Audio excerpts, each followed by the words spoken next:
Yo, what's going on, guys? We're back with more Bullony basketball, episode 7. You already know who I'm here with, Johnny. What's going on, Johnny? Not much. Can't wait to talk some more basketball. Feel like we'll have a good week ahead, but let's take a look at what happened in the past week. Yeah, and the first thing we got for this past week, insane game for the Bulls. Zach LaVine, 49 points, a game winner. That was by far the craziest game winner, I think, all season so far. And then even Kobe White put in 28 points. So do you think that the Bulls are flipping a switch, or at least Zach LaVine is flipping a switch? Because it doesn't really seem like, some of the other guys like Lauri Markkanen are and stuff like that. I think it was more of a response to the whole Boylan situation. Right. For you guys that don't know, Boylan pulled LaVine after 3 minutes in that Miami game. Bulls are down 13-0, and all he said was that LaVine had 3 egregious defensive mistakes. I went back, I watched it. LaVine did make some mistakes on defense, but to pull only LaVine after 3 minutes seemed kind of, it didn't seem like the right thing to do. And so I think this was kind of LaVine coming out and showing Boylan what he can do. Second most 3-pointers made in a game ever, behind Klay Thompson. Bulls were down 5 with, 8 seconds left or something? Yeah. So just a crazy game, crazy ending. And then in regards to Kobe White, he's going to have his ups and downs all year. He's going to be hot and cold, But the one thing he is, he's a natural scorer. I don't know how much he complements LaVine with both of them being scorers. It's just something to keep an eye on down the road. Yeah, it was just like an insane ending to the game because pretty sure they had like 16 points in the last minute, which, I mean, that's like, it was almost a 6 of their points in literally 1 minute of play. But, yeah, and I just still don't understand like why LaVine would be like the one taken out. I know like he had the defensive errors against the Heat, but it's not like he's been like the most atrocious player on the roster. I mean, Lauri Markkanen hasn't been good. Thaddeus Young hasn't been good. So, yeah, I mean, it doesn't really make sense to kind of put some of the blame really on him for a lot of that. And if you are gonna do that, you need to explain to LaVine why you pulled him. You can't just say 3 egregious defensive mistakes instead of pointing out what he did wrong, telling him what he needs to do next time, because as a player, you're just left sitting there thinking, okay, 3 defensive mistakes, but what were they? Right, yeah. I mean, it's just really confusing. I mean, that's just what the Bulls are, just confusing. Yeah. Moving on, though, to our next topic. This is just more like of a game recap. The Clippers versus Rockets. There's the first matchup between also Paul George and Westbrook, since they both left the Thunder. But it was a pretty good game. What did you think of the game? Well, certainly exciting. Close game. Whatever, 3-point game. Clippers 122 to 119. Surprised to see the Clippers give up. Harden had his usual 37, 8, and 12. But to me, this just shows that Clippers are the best team in the league, and I just don't think it's very close. Like, Kawhi played 28 minutes. Paul George only played 32. You go to the Rockets, Tucker played 37, Capella 41, Harden 42, Westbrook 34. They need to play their big guns for their season and come playoff time. They're just not the same. With the Clippers, come playoff time, they're going to have a rested Kawhi, they're going to have a rested Paul George, and they have a heck of a bench between Harrell and Lou Williams. They're still without Landry Shamet. So this, to me, this is kind of just showing me that the Clippers are still the best team in the league. Yeah, and I think to the point where about like how they gave up 119, I don't think they're going to do that very often. I mean, obviously they haven't really done it very often, but you got to think like a team like the Rockets, they're going to be winning games because of their offense. It really hasn't been because of their defense. So they're going to put points on the board, and they're going to make it tough for teams like the Clippers or the Lakers or the Jazz or whoever. But yeah, what did you think about at the end of the game when Westbrook took that three with like about 9 seconds left? That he's not the guy I want taking it. It's kind of that easy. I feel like he's never been a great 3-point shooter, and he may be better this year. But that is not the guy you want taking the 3-pointer. It's just that easy. And it might, like I've mentioned before, I think even on the show where he tried like taking a bunch of the shots late in the game when they were winning against the Blazers in Game 5 last year, and then the Blazers kept crawling back, and then like Dame ended up hitting like that 40-foot shot. But exactly. Yeah, so I don't know how that's gonna work like in the playoffs if he's taking a lot of the shots down the stretch and he's not executing, and then James Harden's just like sitting on the side letting it happen, and I don't know how that's really gonna be a good result. Yeah, I mean the Rockets, they're 11-5, so they're like around 11-5, so they have a good record this year. But Westbrook hasn't been anywhere near the player they thought he would be. He's not meshing well. I'm almost positive that they have a better net rating when he's off the court versus when he's on the court. So it kind of just goes to show that what they thought they were getting isn't what they've gotten. Yeah, and I think he was out a few of those games, and then when he came back, like they've lost like 3 straight, I think now, too. So yeah, that's not a good thing if you're a Rockets fan. Yeah. Moving on though to another pretty interesting story. Joel Embiid just played the Raptors for the first time since last year when Kawhi hit that insane quadruple bounce shot, but put up 0 points against the Raptors. So what are your thoughts on that situation? Not just Embiid, but the whole Sixers team seems to struggle every time they get to Toronto, at least this past year, between the Kawhi shot, I think a couple things. One, this Raptors team is slowly becoming one of my favorite teams in the league. They're doing everything they've done lately without Kyle Lowry, without Serge Ibaka. Terrence Davis, an undrafted point guard from Ole Miss, is taking advantage of the role he's given right now. Chris Boucher is starting to break out. Fred VanVleet is showing that he's going to get a lot of money this summer, and Siakam is just a bona fide star. And then I think the other thing we're kind of overlooking is that Marc Gasol, while he's had a pretty brutal year when you think about it, he's neutralized like other teams' best bigs like all year long. For what it's worth, like he is just shutting down the other team's bigs.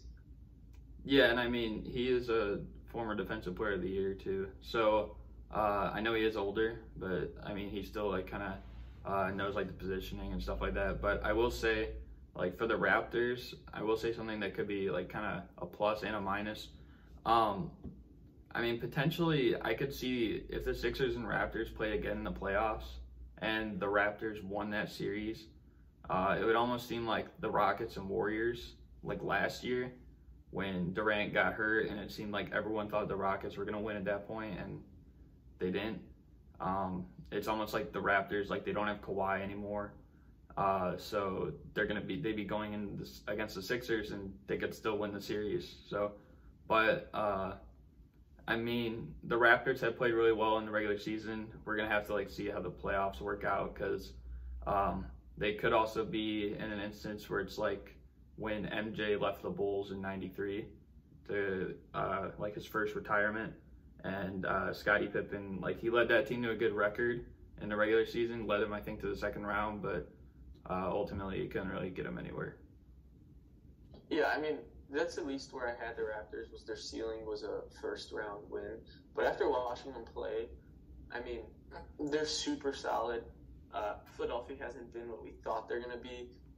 I still worry about them come playoff time. When they need a bucket, who's going to go get it for them? Embiid, you can throw it to Embiid down low, but Embiid's not going to create off the dribble. Simmons can't shoot. Tobias Harris has been scared to take threes lately.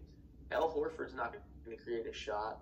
And that leaves you with Josh Richardson, who's more of a spot-up shooter. So I still don't see exactly what they're going to do when they do need that one big shot. Yeah. Moving on to more struggles. This one's more of a team rather than a single player. The Atlanta Hawks, believe they were like 3-1 at one point. Now they're like 4-13 or something, which is just insane. I know Trae Young missed some games, but even after he's come back, they've still been losing. What do you think is the problem with the Hawks right now? Well, the biggest thing to look at is no John Collins. That's obviously a huge part of it. The rest of the supporting cast, though, without John Collins, hasn't been playing great. So Cam Reddish has just been throwing up bricks all game. Herter's still trying to get back to where he was last year. DeAndre Hunter is not a great offensive player. So teams are doubling Trae Young. They're getting the ball out of his hands. And then even though it's a 4-on-3, the Hawks still aren't converting. And so that's really what the root of their problems is at the moment. And then they're just not a great defensive team to begin with, even with John Collins. So they're going to struggle a lot this year. I thought they were going to be better this year, and they still might be, but I think a lot of people pegged them as like almost positive to make the playoffs, and I don't see why that even happened. Yeah, I don't really have much to add to that. I will say though, like, their defense has been pretty bad. I'm pretty sure the last like 6 games they've given up over 120 points, which is like not good at all. But I will say that it does seem like Jabari Parker is playing well for them. I know it's not really translating to wins, but I mean, at least they have that going for them. But yeah, Cam Reddish, he needs to step it up. I'm pretty sure Kevin Huerter, I'm pretty sure he's not healthy right now because I haven't seen him like play the last few games. So I mean, once he gets healthy, once John Collins is unsuspended, then maybe they could turn things around. But yeah, it's just kind of weird, like a complete turnaround for them. Yeah, I don't see them really doing much this year. This year's more about development still, and hoping that you can find that third piece to go alongside Young and Collins. Yeah. Moving on though to the guy Trae Young was traded for, Luka Doncic and the Mavericks. Now they went on a 5-game win streak, although they did lose yesterday to the Clippers. What do you think that the ceiling is for the Mavericks this year? The ceiling to me still revolves around Porzingis. We know what we're getting out of Luka, but Porzingis just hasn't been the player that they thought they were getting. And I know he's coming off of an injury, so it's still going to take time for him to get his feet under him. But unless Porzingis can really start to step it up and get back to New York Knicks Porzingis, the Mavs can't go that far because they just don't have a real second option at that point. A weak KP as your second option isn't going to get you very far, especially in the West. But Luka is showing that he's a top 3 MVP candidate and that he can will his team to wins in the regular season. Good luck with this team against the Lakers or the Clippers, though. Yeah, I will say, like, although Porzingis hasn't really given us what we probably expected, some of the other guys on the Mavericks are kind of surprising me in a way. Tim Hardaway Jr., Seth Curry, Dorian Finney-Smith, Jalen Brunson, even JJ Barea, who's still out there. Like, I feel like he could be important come playoff time. Yeah, so I mean, I could see this team where it looks right now. They might end up a top 6 seed, maybe like 7 at the lowest. But I mean, they could be a tough out in the first round, definitely. If they're gonna win a series, the way they're gonna do it is by avoiding the Lakers and the Clippers in the first round. Yeah, I mean, I still don't think they get to the second round ultimately, but in the first round they'll be a tough matchup. Like, I think they could. Yeah, that's fair. They could come out and surprise someone, like kind of like how the Nets and the Magic did last year, where they both won like game 1. Like, I wouldn't be surprised if the Mavericks took a game 1 against a team like the Lakers or Clippers, but then ultimately like they don't win the series. Yeah, that's fair enough. But I mean, they can certainly make the playoffs. I'll say that. Yeah. Another thing about Luka Doncic, obviously we know he was the 3rd pick in the draft, picked behind DeAndre Ayton on the Suns and Marvin Bagley on the Kings. But apparently the Kings, specifically Vlade Divac, said he passed on Luka because of his father. So what do you make of that picking? I mean, it's not like Marvin Bagley's bad or anything, but obviously right now he's injured. He hasn't shown the potential that Luka has shown us right now. What do you think, one, that the Kings would be like with Luka, and then do you think like that's kind of a silly excuse? Because it does seem like it. Man, just imagine De'Aaron Fox and Luka, perfect compliments. One just a speed demon with the ball in his hand, the other super under control. Like that would be insane. I can't see this report being true, but if it is true, there's no reason that the Kings shouldn't have flared Vlade right on the spot, because you cannot tell me that you're not gonna draft somebody because you're not a fan of their dad. Like, yeah, I can't really stand for that, considering how good Luka is. The one thing that would be interesting is, I know Luka was, when he came to the Mavericks, obviously he had Dennis Smith Jr. And De'Aaron Fox's like rookie year, he kind of didn't really show his ability to like play make for others. He was more of like a scoring guard. So it would be interesting to see if that situation kind of transpired the same way it did with Dennis Smith Jr. And then like they could potentially, just build around Luka and rather like not De'Aaron Fox, and then he ends up on another team. Like, I don't really know. I was kind of thinking of that whole situation, but talent-wise, I think the Kings would definitely be better. I don't think there's really much of an argument there. I think this will also just boost the whole European thing. Luka's kind of putting an end to the European players can't play type thing. Like, just because he didn't do it on a national stage in college, he did it in the second best league. Like, only the NBA is better than the league he did, the Spanish league he did it in. He was the MVP. He led his team to a championship. He was 19 years old, and people were still saying, but could he do it in the ACC? Like, that, it just doesn't make any sense. Yeah, I mean, a lot of those guys overseas are just like, veterans. Like, some of them have played in the NBA before. So it kind of just didn't really make sense. Yeah, all those teams in that league would smoke these college teams. They're all veterans. They're all professionals. None of them are college players the way a whole college team is compromised. Yeah. Moving on to our next topic. It's about Gordon Hayward. Obviously, we know he's injured right now. I just thought this was interesting. Most people know Gordon Hayward likes to play video games, and he has a hand injury, and I guess he said like his video games have helped him rehab. What do you think of like that whole situation? And when would you, I know like we aren't like doctors or anything like that, but like when would you expect or put like a timetable to maybe see Gordon Hayward back? I forget exactly. What was the initial diagnosis? Was it like 6 weeks maybe? Yeah, it was 6 weeks. I think as the Celtics, just play it safe and make sure he's going to be healthy when he comes back. But the whole rehab thing, to me, it's just do whatever is going to help you get back quickly and make sure that like you're going to get back healthy.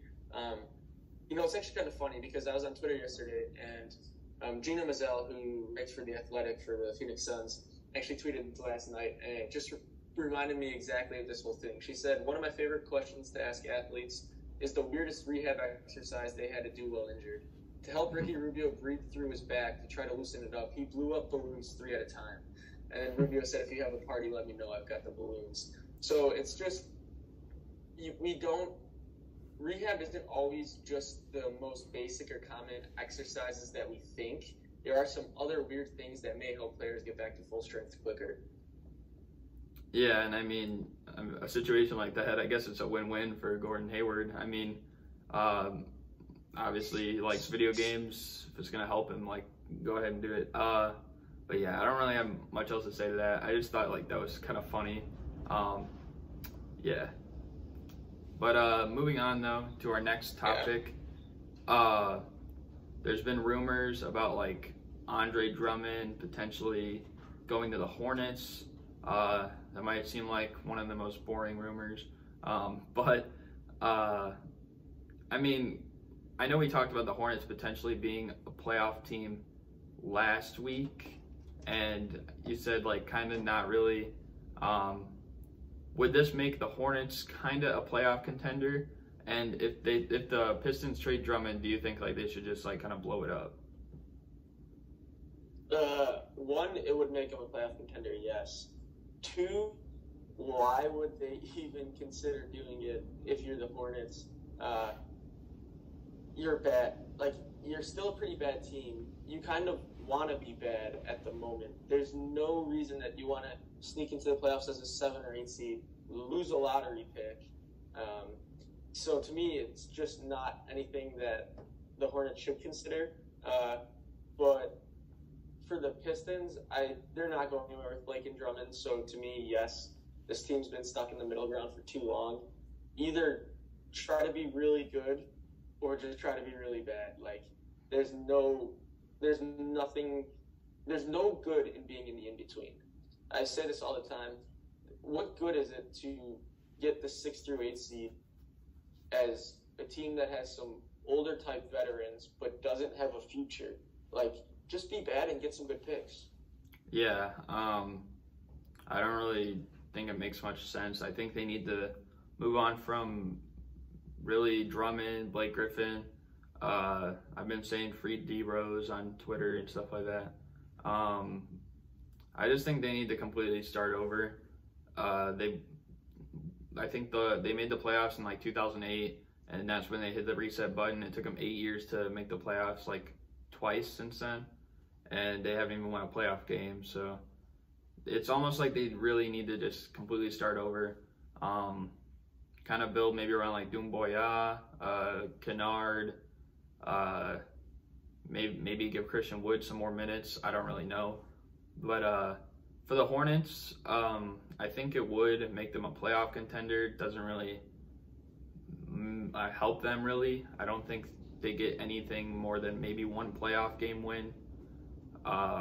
So I feel like this is kind of just a weird rumor all around. Yeah, I'm not for it. And this is probably like the biggest news, I'd say, of this episode. It's the NBA tournament and rescheduling concept. So I got like the 3 rules here. I'm gonna read each of them. The first one, it's like reseeding the playoffs, but it's not like completely reseeding the playoffs. So it'd be like once there's the final 4 teams in the conference finals, they'd like match them up based off like record. So say last year, the Bucks had the best record in the conference finals, and then it was the Raptors, then it was the Warriors, and then it was the Blazers. So the best record would play the worst. So like Bucks would play Blazers, and then the 2-3 would be like the Raptors, Warriors in the conference finals. What do you think of that whole like scheduling and stuff? I'm not a fan of that. At least if I'm going to do that, you should just reseed at the beginning of the playoffs. So when you take your original 16, it should just be the 16 best teams regardless of conference, in my opinion. Yeah, I mean, I personally don't even like want to see that at all, just because there's conferences for a reason and there's divisions for a reason. So, and really they've kind of almost abandoned divisions. They're just like names at this point. But yeah, I don't really like the idea of that.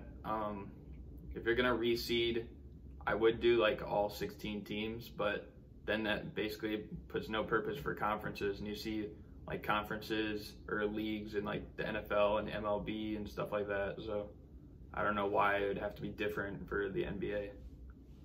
It's tough to implement. It's tough to implement in the fact that Western Conference teams already play more Western Conference teams to begin with, and vice versa. And so then not everybody's really playing the same amount of, like, they're not playing the whole NBA as much as they are playing their own conference, and so you get some logistical difficulties there.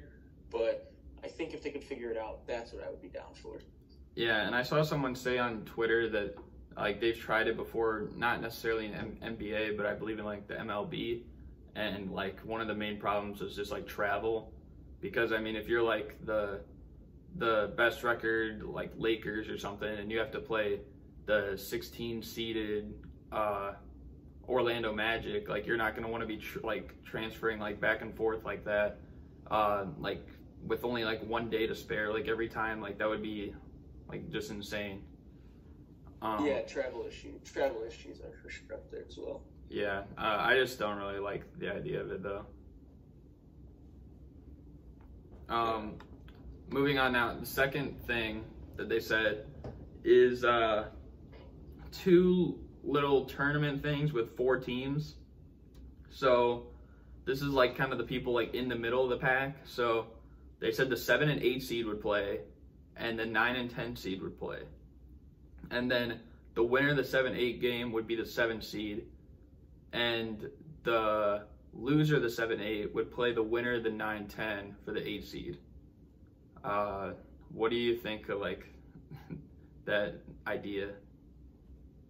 No, because the 7 and 8 seed got the 7 and 8 seed for a reason, so they should just kind of stay where they are to begin with.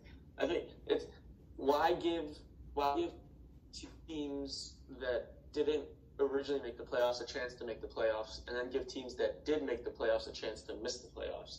It just doesn't really make sense logically. Yeah, and I watched this interesting. I watched Through the Wire, which is like a podcast with like King of the Fourth Quarter and like his friends and stuff.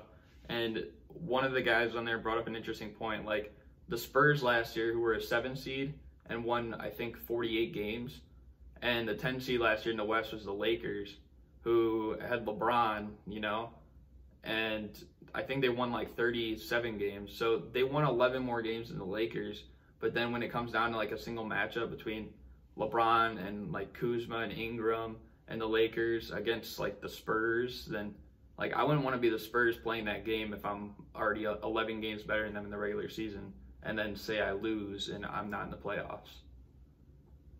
Yeah, exactly. You hit it on the head right there. It's just not. It just doesn't make sense. Yeah.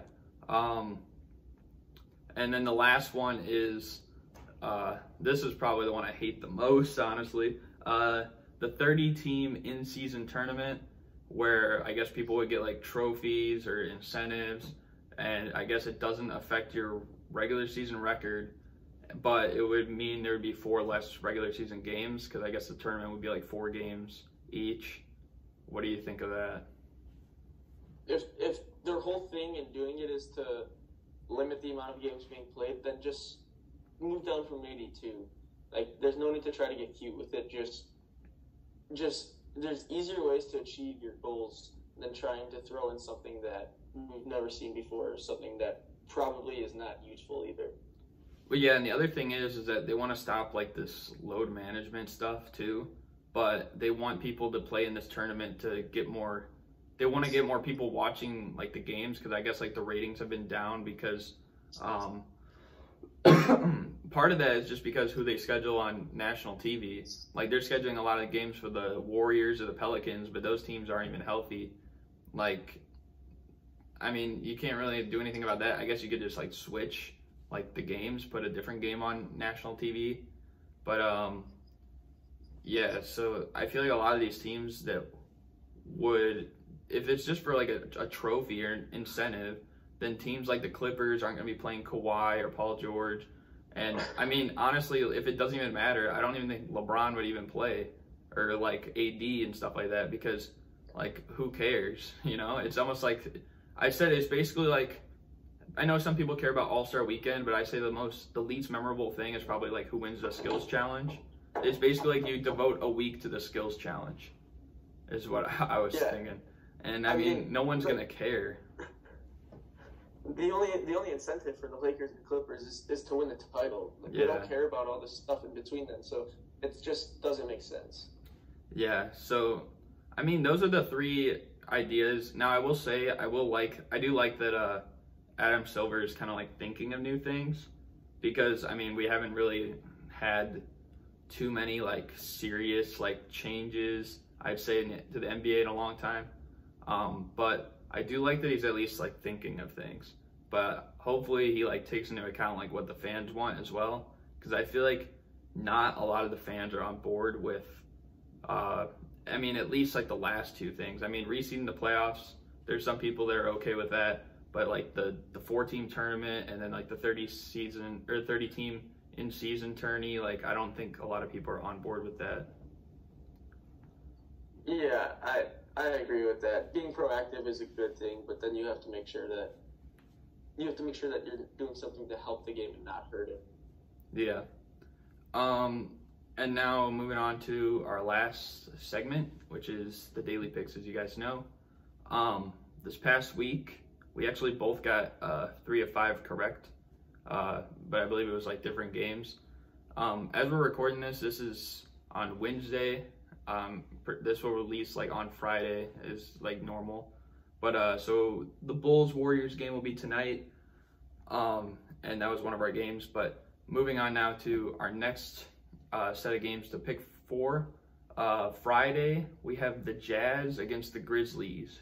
Who do you got in that one? I'll take Utah. Yeah, I'm also going to go with the Jazz in that. Saturday, we got the Pacers and Sixers. Who are you taking? I got the Sixers. I'm going to go with the Pacers. I mean, the Sixers could turn around. I think it is in Philly, but I'm just going to go with the Pacers. I don't know. Sundays. Kind of a pick'em game. Yeah. Sunday, Spurs, Pistons. Who you got? Spurs. I'm going to pick the Pistons. I'll probably regret it, though. Because they'll probably end up losing, because it seems like they do that every time I pick them. But Suns, Hornets on Monday. Who's taking that one? Yeah. Suns. Yeah, I'm also going to go with the Suns. Tuesday, we got the Magic, Wizards. Wizards. I'm going to go with the Magic. Wednesday, we got the Grizzlies, Bulls. Who you got in that one? Bulls. Yeah, I'm also going to go with the Bulls. And then Thursday, we got the Suns against the Pelicans in New Orleans. Who's winning that? I got the Pels. I'm going to go with the Suns again. Yeah, I think the Suns, like, they have a lot of easy games coming up. And then, like, they have, I think, 3 harder games in a row. So they'll probably take advantage of at least some of these. But, yeah, I think that's just about it for the show. I said it would be kind of a shorter episode. Johnny, you have anything to say before we head out?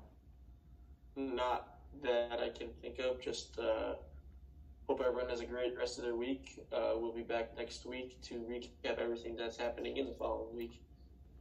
I agree. Hope you guys had a good Thanksgiving, and hopefully you're enjoying Black Friday. Yeah. But I think that's going to do it, and we're out. Peace. Peace.